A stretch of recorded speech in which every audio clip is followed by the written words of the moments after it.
Hey kids, today's show is brought to you by the letter 4 and the number potato! I'm a stupid private.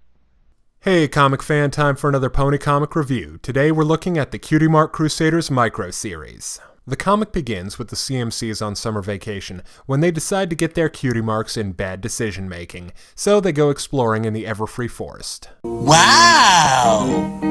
You're an idiot! But for once they come across something pleasant, a big blue crystal. For proper identification of the rock, the kids figure who better to talk to than the pony with a picture of diamonds right on her rarity. But oh no, that's not a jewel, it's a mimic!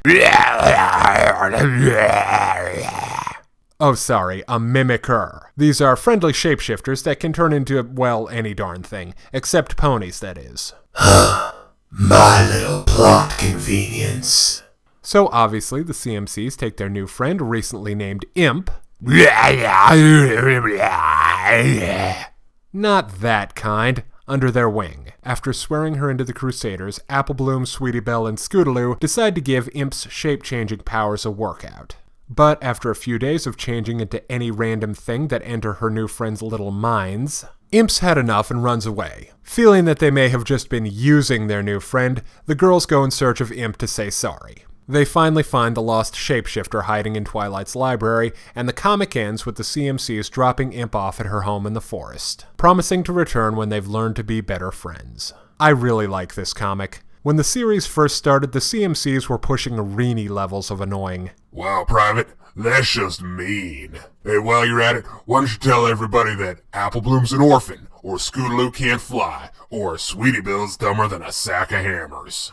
But most MLP writers have found a good balance for them. They are short-sighted and impulsive without being malicious or bad-intentioned. You know, like actual little kids. And the CMC micro-series is no exception. Yes, the girls are taking advantage of Imp, but it's happening in a way that feels very realistic, without being malicious and bad-intentioned. Plus, it all works out well in the end. They also have the same old character interplay and fun banter that makes these fillies so entertaining.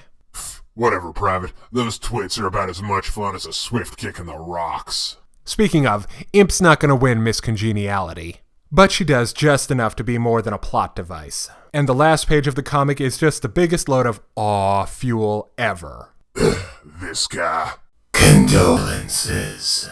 The art comes to you by way of Ben Bates, the MVP for this issue because it's just gorgeous. The G4 pony designs have always had a bit of an anime look to them, but the CMC micro series takes it to the next level. With anime staples like the expressions, those snot bubbles that show when someone is sleeping, and of course, speed lines! The art also has a really interesting sketchy look to it. The CMC micro series also includes cameos by Twilight, AJ, and Rarity. There are also more than a few genuinely funny moments sprinkled throughout the comic. Writer Ted Anderson gets the funny in the CMCs as well as Rarity. Too bad Twilight's only on hand to provide exposition. There's also a great in-joke if you're an MST3K fan. On the downside, as is typical for these slice-of-life stories, there's not a whole lot Read any action. I would say the comic is close in spirit to shows like I Dream of Jeannie or Bewitched, where the heroes are responsible for the care of an unusual being. And for what it is, this comic is done well. Good as the comic is, I don't think it's the right place for an outsider to experience the magic of friendship for the first time. You need at least a little background on who the Cutie Mark Crusaders are. Although I am happy to say that they end the comic with the traditional letter to Princess Celestia. Now let's break down the good and the bad in the CMC micro series and get the final score. In the good camp, this is a heartwarming adventure with an unusual new friend, a couple of laughs,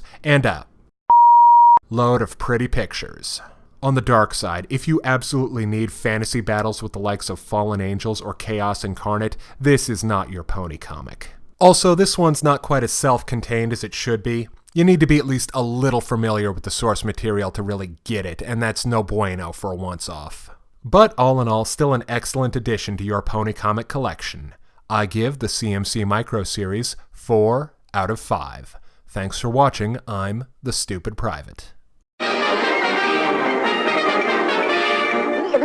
That's all, folks.